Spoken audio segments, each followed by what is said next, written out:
मोठी बातमी, दोन राष्ट्रवादी एकत्र येण्याची शक्यता मावळली आहे। युती होण्याआधीच राष्ट्रवादीची संभाव्य युती तुटण्याची शक्यता आहे।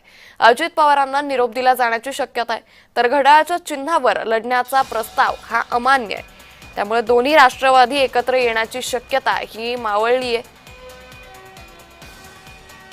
मोठी बातमी आपण पाहतोय, दोन्ही राष्ट्रवादी एकत्र येण्याची शक्यता आता संपलेली आहे। युती होण्याआधीच राष्ट्रवादीची संभाव्य युती ही तुटण्याची शक्यता आहे। अजित पवारांना निरोप दिला जाण्याची शक्यता आहे। आता या संदर्भात अजित पवारांची पुढची भूमिका कशी असेल हेही पाहणं तितकंच महत्त्वाचं ठरेल। घड्याळाच्या चिन्हावर लढण्याचा प्रस्ताव अमान्य आहे। राज ठाकरेंनी मनसे नेत्यांची बैठक बोलावली। आज शिवतीर्थावर मनसेचं मंथन होणार आहे। ठाकरेंसोबतच्या बैठकीत अडकलेल्या 4 जागांबाबत चर्चा होणार आहे। बैठकीत प्रचाराबाबतही आढावा घेतला जाईल। त्यामुळे राज ठाकरेंनी बैठक बोलावलेली आहे। आज शिवतीर्थावर मनसेचं हे अतिशय महत्त्वाचं मंथन होणार आहे। या संदर्भात पुन्हा एकदा जाऊयात आमचे प्रतिनिधी शुभम उमाळे यांच्याकडे। शुभम, राज ठाकरेंनी मनसे नेत्यांची ही बैठक बोलावलेली आहे, काय अधिक अपडेट?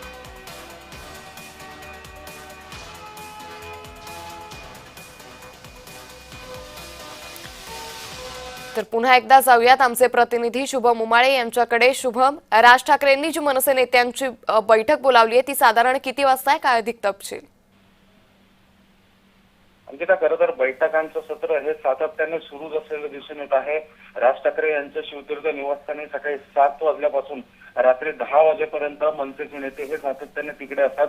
आणखी त्यांच्या घराच्या बाजूलाच मनसेचं निवडणूक कार्यालय हे देखील राज ठाकरे यांच्या शिवतीर्थ बंगल्याच्या बाहेर जे आहे ते उघडण्यात आलेले आहे। अशामध्ये आज पुन्हा एकदा एक महत्वपूर्ण बैठक मनसे पक्षाने बोलवलेली आहे आणि या बैठकीत उद्धव ठाकरे यांच्यासोबत निवडणुकीत अडलेल्या 4 जागांबद्दलची आहे ती चर्चा होणार आहे। आणि अशामध्ये कॅम्पेन, सभा रॅली किंवा प्रचार सभा कशा पद्धतीने असणार आहेत आणि शिवाजी पार्क या ठिकाणी होणारी ऐतिहासिक सभा यावर देखील चर्चा जी आहे ती होणार आहे की कशा पद्धतीने सभा असेल। खरं तर उमेदवारी अर्ज दाखल करायला शेवटचे 3 दिवस राहिलेले आहेत आणि निवडणुकीसाठी अवघे 17 दिवस राहिलेले आहेत आणि या 17 दिवसात प्रत्येक पक्षाला सामोरं जायचं आहे। अशामध्येच मनसे आणि शिवसेना उद्धव ठाकरे यांचा पक्ष जो आहे तो एकत्रित जाताना दिसून येते आणि त्यामुळे कुठेतरी चांगल्या पद्धतीने नियोजन हे देखील करणं तेवढंच महत्वाचं आहे आणि त्यामुळे ही महत्वाची बैठक बोलवली आहे। शुभम, मात्र अशाच पद्धतीनं ठाकरे गटाच्या नेत्यांची बैठक होणार आहे का, किंवा ठाकरे गट आणि मनसेची संयुक्त बैठक होऊ शकते का?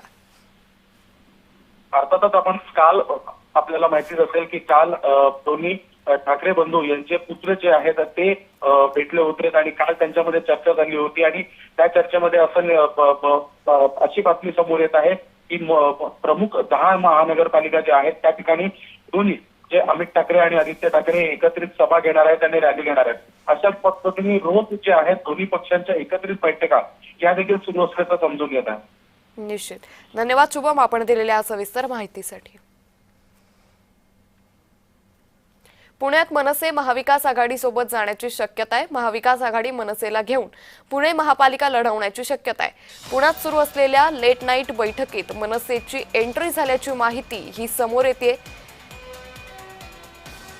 त्यामुळे पुण्यात आता मनसे महाविकास आघाडी सोबत जाण्याची शक्यता ही वर्तवली जाते।